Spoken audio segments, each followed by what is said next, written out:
ഉണ്ടായിരുന്നെങ്കിലേ ഈ പൊതിച്ചോറ് ഇത്ര കഷ്ടപ്പെട്ട് അവർ ഒരുക്കി തന്നു വിടത്തില്ലായിരുന്നു. എനിക്ക് അപ്പോഴേ അറിയായിരുന്നു നീ അത് കഴിക്കത്തില്ലെന്ന്. എനിക്ക് അവരുടെ സങ്കടവുമില്ല.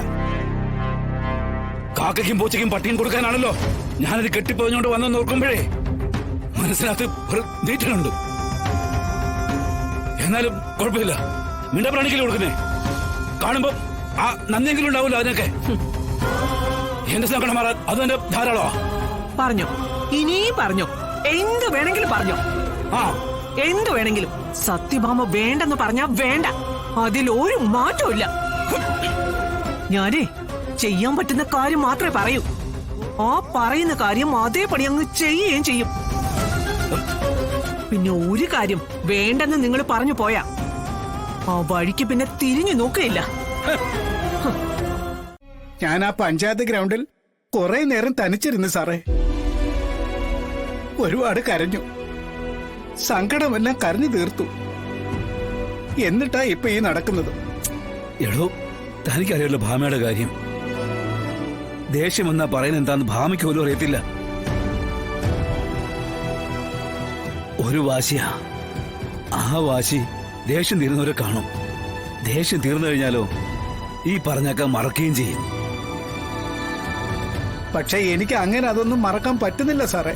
എടോ, കാരണം ഞാൻ സത്യാമ്മയും സാറിനെയൊക്കെ കാണുന്നത് ഞാൻ ആരാധിക്കുന്ന ദൈവത്തെ പോലെയാ.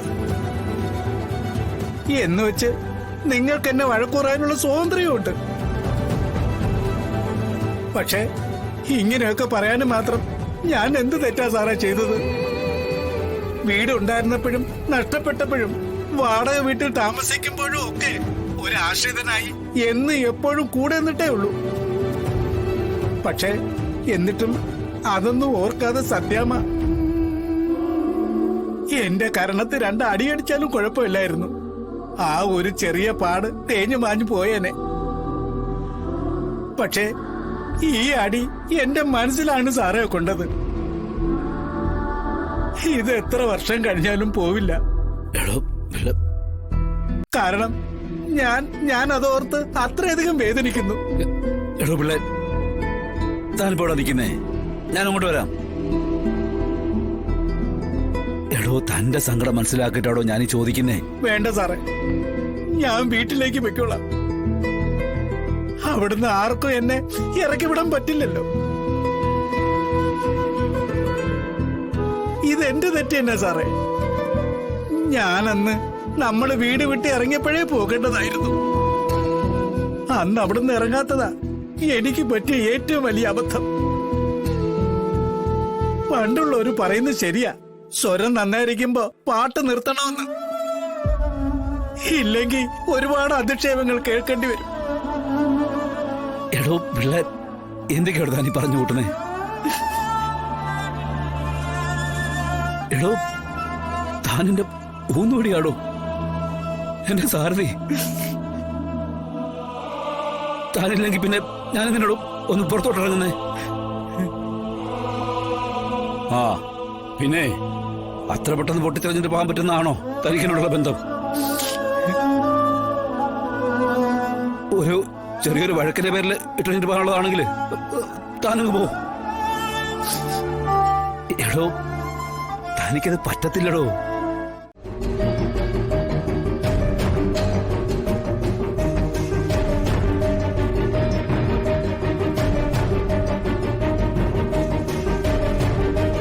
ഇവളീ പാത്തും പതുങ്ങിയും ആരെയായി വിളിക്കുന്നത്?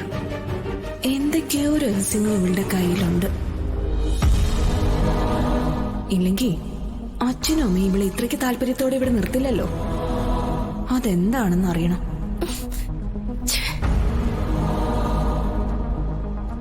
അനൂപ് കെട്ടിയതാണെന്ന് പറയുന്നു. പിന്നെന്താ അവൻ ഇവളെ ഇവിടെ നിന്ന് കൊണ്ടുപോകാത്തത്? എന്തോ ഒരു കുഴപ്പം പിടിച്ച രീതിയിലാ കാര്യങ്ങൾ പോകുന്നത്. ഇല്ലെങ്കിൽ ഇങ്ങനെ ഒളിച്ചും പാത്തും വന്ന് നിന്ന് ഫോൺ ചെയ്യേണ്ട കാര്യമൊന്നുമില്ലല്ലോ.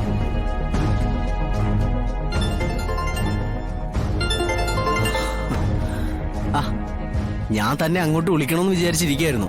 വിചാരിച്ചതല്ലേ ഉള്ളൂ, വിളിച്ചില്ലല്ലോ. വിളിക്കാൻ തോന്നിയതുമില്ല. അങ്ങനെ പറയുന്നതാ കുറച്ചുകൂടി നല്ലത്.